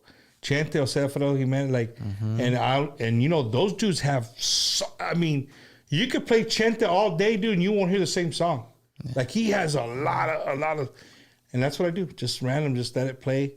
And it just kind of gets me in one of those moods. And I'm not an artist. I'm not a songwriter, right? I don't play an instrument. But I'm around Tejano music and conjunto so much that sometimes it's like, it feels good to just like listen to something else. On Sundays, and I've always been like this, on Sundays, I'll listen to Tejano. If I have friends over or whatever, we're going to barbecue, whatever. But for the most part, I like listening to oldies. And my oldies are like the lowrider oldies, you know what I mean? Like the from the 60s and 70s, kind of that style of music. That's what I like to listen to. But other than that, like, I'm Tejano all the time. All the time. Like somebody asked me, you don't listen to that? I mean, I know the music. I mean, I you know, in the 90s, I grew up in the gangster rap ages, the Snoop Dogs and the NWAs and all that stuff. Like, I know that music, you know what I mean? The Stevie B's, you know, all that. Remember the house music? Well, I don't know because you're a little younger. But you remember like the house music. Eddie, is it true? I'm sorry, just boom, light bulb turned on. So the Latin music, the Latin house music, it originated in Chicago? I don't know about Latin house music. Like you know what I'm talking about? Like in the early 90s, it was called house music. Yeah. House music was popping back there. Like, I don't know if it originated. I don't know. Somebody told me it originated in Chicago, music. And I was like, Duranguense did. Huh? Duranguense did. In Chicago? Yeah. No. Yeah. So it was Montes de Durango. They just got a star in Hollywood. But I thought it would originate in Durango, Mexico. Chicago. Hey, you're a fan of Duranguense? Yeisi? I used to hear it a lot out in public places when it was very strong. Yeah. It was everywhere. It's like the corrido tumbados. Now that's what you hear everywhere. Yeah. There's always like a new thing that you hear everywhere you go. I can't do either. No? I can't do either. I've said it before. Corrido tumbado, chingo de respeto for the artists and those young kids that are out there kicking ass and filling up arenas. A lot of respect for what they do. It's just not it's not my cup of tea. Like I can do regional mix. I can do corridos, some of the old school corridos. I can do like of course anything norteño sax. Like I can do any of those. But the banda, even some banda, like I like banda machos, but I can't do the corrido tumbado. You can? I separate the professional view from what I listen to. The professional view is I have respect for everybody that does music because I know how hard it is to make any music. Nobody comes to your door and knocks on your door and says, hey, you want to be rich and famous today? Everybody has to go figure out what they want to do, find that, record their demos, knock on doors. So I have respect for anybody because I know what it takes to put music. Right. Personally, I'm an oldies guy. So I don't listen to much stuff after like the 80s or late 70s. That's kind of where disco. I love disco, and that's kind of where I top off from what I like. Yeah. Well, I love Tejano music. So with that being said, I'm gonna put you on the spot. Okay. What is your absolute favorite Tejano song of all time? Wow. My absolute favorite Tejano song. There only could be one. That's tough. That's real tough. There's a lot that I like. And there's different versions of the song from different artists that I like as well. I'm going to have to go...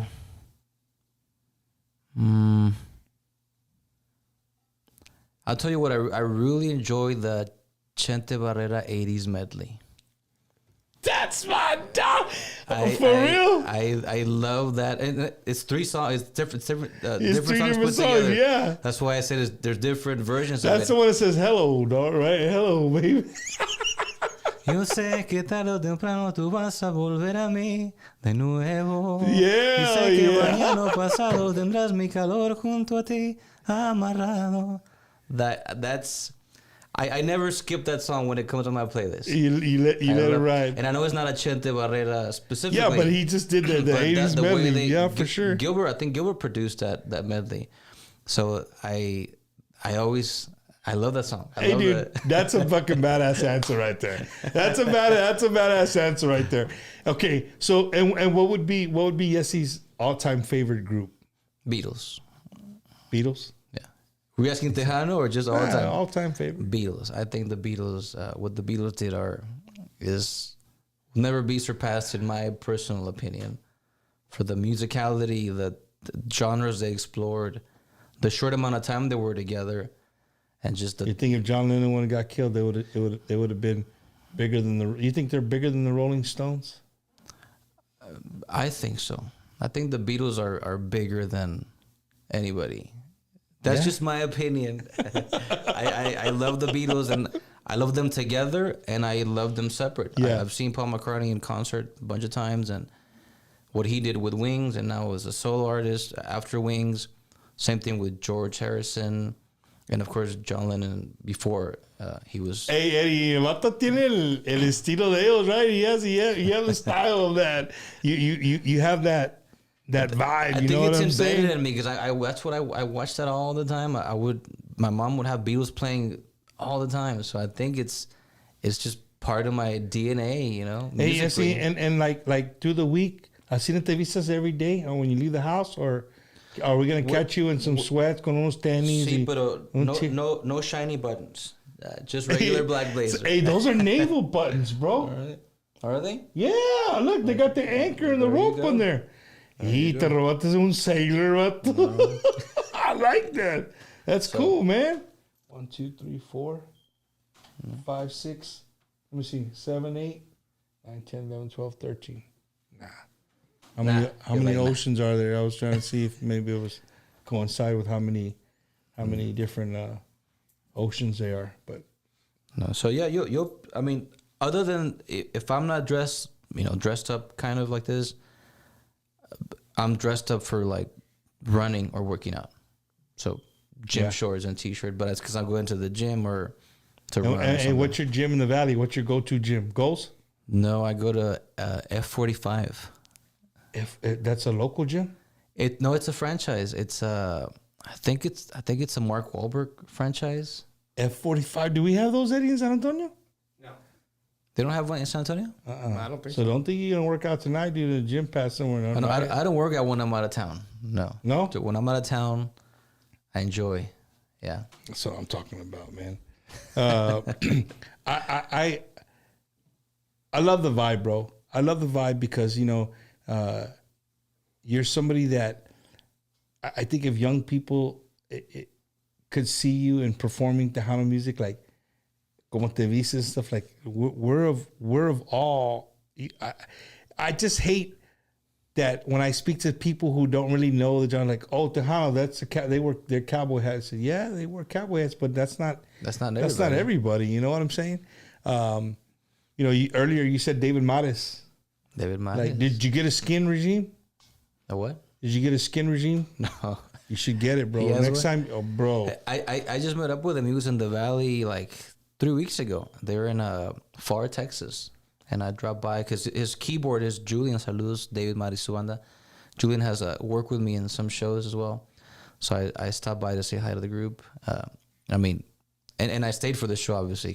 So next time you're going to be around him, I want you to Google David Mares 1991, 92, 93. Google him. I'm being for real. Mm-hmm. Google him and go through those pictures. Okay. And then when you see him now, looks the same. Dude, you're gonna freak the F out. I promise you. That dude looks younger now than he did back. No, Eddie.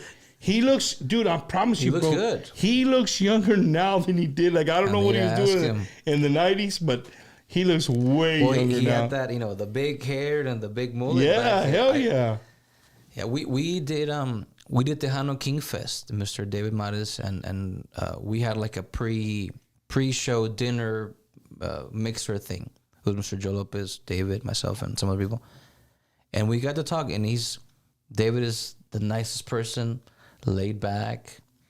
And he recorded one of my songs, so of course, he's one of my favorites. He's one of your favorites. Yes, sir. That's cool, man. Hey, and Yeisi, we're getting towards the end of the show, but I want to ask you, like, what is, your mom raising you in the oldies and stuff like that? Like, what does she think of you, of her mijo now doing music? Like, well, she's very supportive. She's always been supportive from the get-go. I can't imagine it'd be, super easy to hear, oh, Mom, I want to be a singer. Because, it's not, hey, Mom, I want to be a doctor or a lawyer. But she's always been supportive. Luckily, musicality is present in my family, so they kind of understand why the passion for that is. And all I can say is she's been 100% supportive all the time. And, of course, when we've made our achievements or reached a certain level or released an album or been on a show or whatever accomplishment, she's always very proud. She's always very proud and supportive. That's awesome, man. Yeah, that's awesome. Saludos. She's probably watching, Mom, back in McAllen. Saludos to your mom and McAllen. And what is your absolute favorite tamales from the Valley?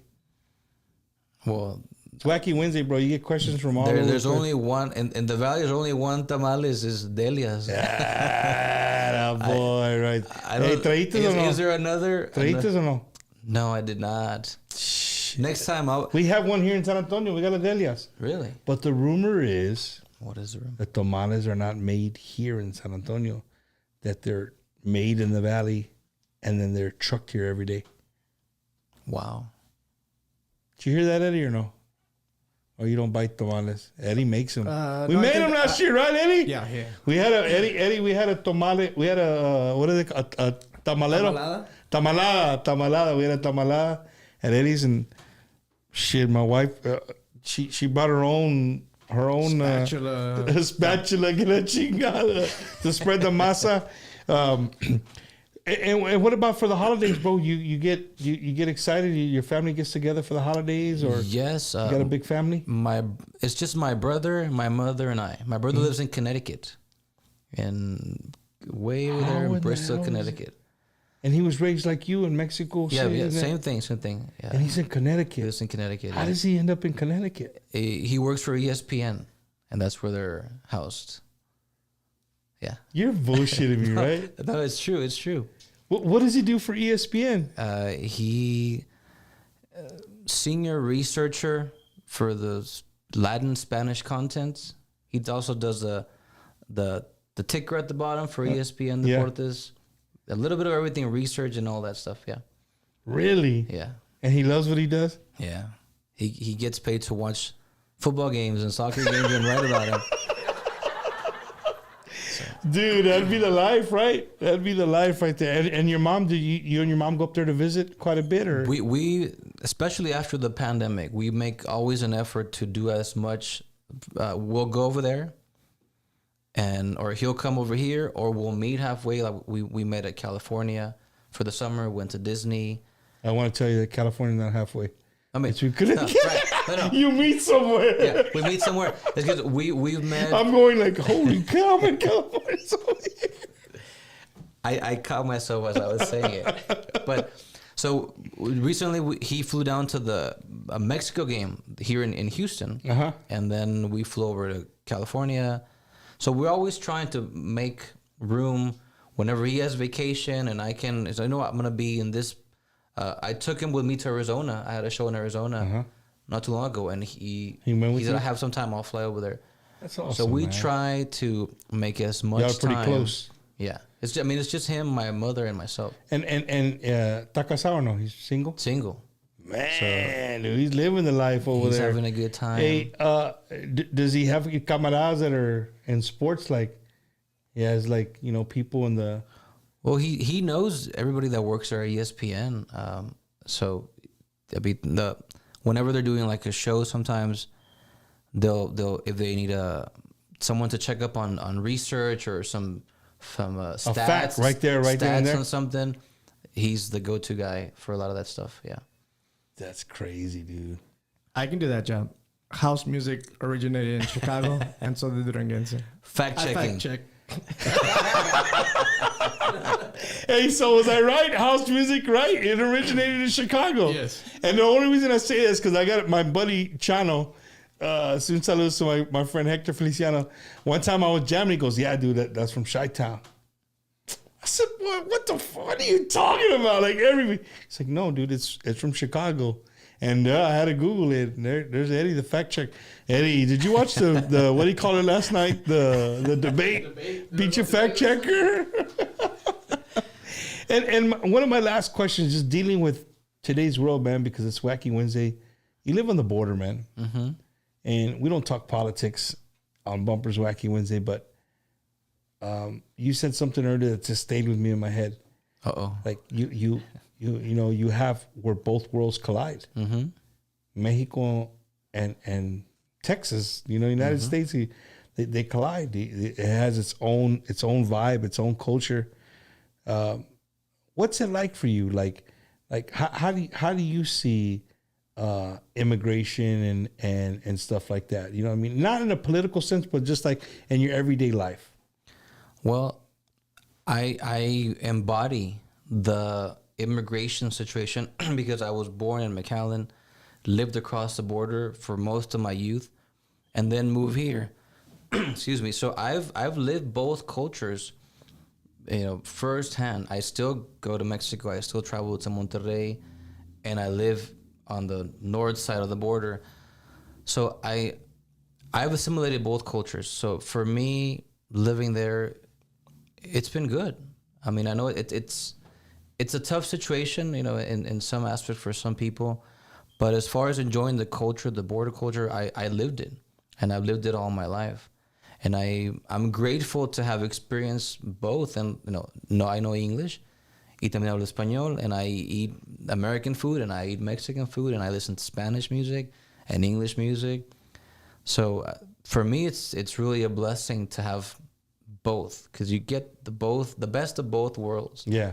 And I can't imagine, you know, sometimes, for example, I'll watch a movie in English, the way it came out, and then just for fun, I'll change the audio to Spanish, just, you know, and I can enjoy on both and things. I get to enjoy. You both. don't ever laugh, be like, "Damn, dog, I gotta put it like that." Well, the Spanish they use is very proper, I enjoy that to hear. Oh, okay, that's an interesting word. You know, I get to enjoy both worlds. Yeah, I can't imagine not being able to have both of those things. That's cool, man. That's cool. Well, we come to the part of the show, Yeisi, where, you know, I shut up and kind of give you the mic. You want to give any saludos, any thank yous, any shout outs to your people out there? Well, first of all, thank you. Yes, sir. Thank you again for having me on your show. It was a pleasure. We planned this way back in like July. And I have been looking forward to it. And like I said, I drove specifically just for this, not for any other business or anything. So thank you for that, for sharing your platform and your audience, which I know is very supportive of your show. And well, just invite everybody to check out my music. If you like Tejano music, we work very hard, not just me, but all the team that I work with. Shout out to Mr. Velasquez, Jair Alcalá, Abelardo Rivera, Jaime Cavazos, Chente, who's worked on some of my music, Ram Herrera, and all the people that have worked as collaborators. We had to do it with Las Phoenix, also in another album. And we work hard, and I work hard to bring quality music so that when you spend that time that you can spend doing anything else, listening to anything that I recorded, you're getting the best that I can put out. So you can find me on all social media, Yeisi Oficial, Yeisi Oficial, Instagram, Facebook, my YouTube channel, recently TikTok, although it's still kind of new for me. I still struggle with the social media stuff because I tend to be kind of a private person. Yeah. So, but I try to post everything about music, and I try to share where I'm at, what I'm doing, and if you have any interest in following my stuff, I share everything there. So I invite everyone to check it out, and hopefully you like it.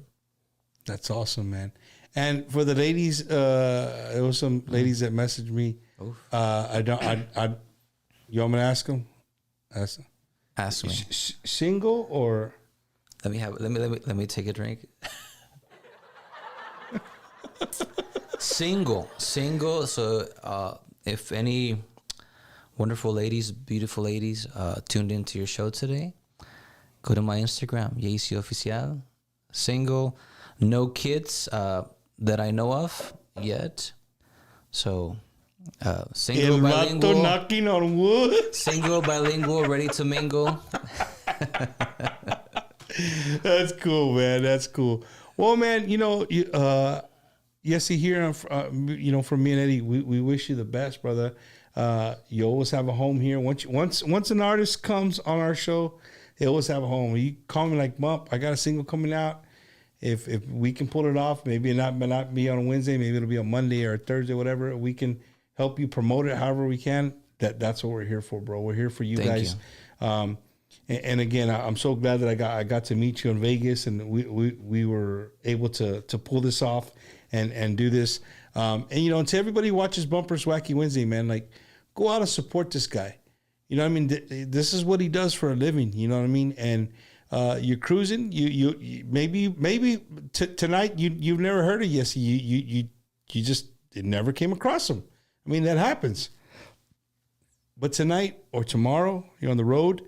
If you're a truck driver, whatever the case may be, go out there, put on his jam, and jam it, dude. Listen to it. You never know. He might be your favorite artist by tomorrow at noon. You'll be like, dude, I gotta need to download all this stuff. You know what I'm saying? That's what it's about. That's what we're trying to do here on Bumpers Wacky Wednesdays, keep Tejano music relevant. And we're here to support everybody. Of course, we only have 52 weeks in a year, so there's only 52 Wednesdays, right? Sometimes I get artists like, man, how do I get on the show? It's like, dude, like, I only have 52. Well, we talked about it in Vegas back in July, and you said, I have a spot in October. And I said, put me down. Yeah, you did. Yeah. You did. I mean, and I can only imagine, everybody wants to be on Bumpers Wacky Wednesday. Hey, dude, but there's some people you tell them, hey, it's November. What, bro? Like, dude, I mean, there's only 52 weeks. It's only once a week. You know what I mean? I only can steal Eddie. I can only steal Eddie once a week, and even then. So, yeah, there you go. Exactly. But, again, and Eddie, dude, Eddie had a big event this last weekend, Saturday. We didn't bring up any pictures. He said he didn't want to show any. It wasn't an event. It was a birthday party. It was an event, bro. Don't let that fool you, dude. He had like 4 bands, right? He had like David Lee Garza, Los Musicales, Mike Gonzalez and Iconics, Retoño.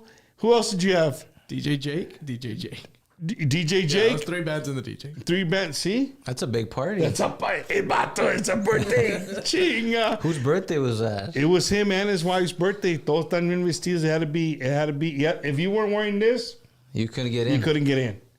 You couldn't get in. At the door, they even had Joey Rodriguez from David Lee Garza wearing a sports coat, bro. But he still had his hokas on. I saw him. But no, Yeisi, dude, thank you so much, brother. I know, you came from the Valley. And again, for the people who don't, who are watching, tuning in late, like, he made the trip here to be on Bumpers Wacky Wednesday. Those of you that know, we don't really, and I'm not knocking people who do, but I just don't I'm not a fan of the FaceTime. Long distance. What do you think? You're the artist, so I'm going to put you on the spot. Like, I know for you, it's more convenient. You can stay home and you can write. You don't got to come to wherever the show is. But to me, like, it just has a different chiste when it's in person. There's no comparison to doing it live. I mean, there's nothing that can substitute the one-to-one interaction. Yeah. Besides the technical stuff, which sometimes, the camera and the microphone and the quality varies all the time in the signal. The one-to-one, you can't replace that with anything. Yeah, for sure. That's why, I drove here, without hesitation. I said, I didn't think, it's a 4-hour drive. The second you said I'm available this day, I put it on my calendar because I like that. I like the one-on-one. Yeah, for sure, this man. This is how you get to know people, and this is how you, and you have a beautiful setup here. So it deserves to be here in person, to really get the most out of it, and from all the lighting and everything. We got all kinds of stuff. Eddie has this place looking like, I'm telling you, Eddie, I think we need to put a camera over here on this wall right here facing that way so people can get a little glimpse of what it looks like over here. You have us going like this. This camera, that camera. The only this thing camera. you need a drone flying. Hey, don't tell him because he has one right there in the case. To do a close up. Yeah, he had one. If you guys haven't checked us out, man, on Bumpers Wacky Wednesday, we just posted today. Eddie posted up some drone footage we took of Milwaukee. It's one of how many, Eddie, are you gonna put out? 4 or 5? Yeah, it's one of 4 or 5. You guys want to check out Destiny Nevada, Rigo, out there in Milwaukee from the drone. It was really cool to see the crowd, see how big the stage is and stuff like that. So check it out. And before I forget, I want to push it one more time because my wife just texted me. She said, you better push it. I want to push them both. Eddie, if you can put up real quick the Bulldogs, the carnival for the Bulldogs. We're trying to get as many people as we can out there, ladies and gentlemen. If you're in San Antonio, right? Friday, October 18th, Dia de los Bulldogs, Halloween Carnival. Make sure you guys come out there and check us out. Even if it's for a little while, man. Come out. $4 to get in. Free for kids under the age of 18. There's going to be cold drinks, food, vendors, all kinds of stuff to do for the kids. Make sure you come dressed up if you want. It's going to be Dia de los Bulldogs, Halloween Carnival for Blessed Sacrament Catholic Church and School. We're looking forward to seeing everybody there. And then, of course, our parish of St. Paul Catholic Church. We're going to be out there with Ram Herrera, Jay Perez, the Delta Boys. And that's going to be the very next day, October 19th, one weekend full of partying. It's going to be awesome, man. I can't wait to see everybody out there. St. Paul Fall Festival, Saturday, October 19th, 2024. Hopefully you guys can come out there and join us. It's going to be a great, great time. Campanas de America, for those of you that like mariachi. I think we're going to have the Bexar County, our sheriff. We have a Bexar County mariachi. Oh, wow. It's made up of mariachi, made up of all Bexar County.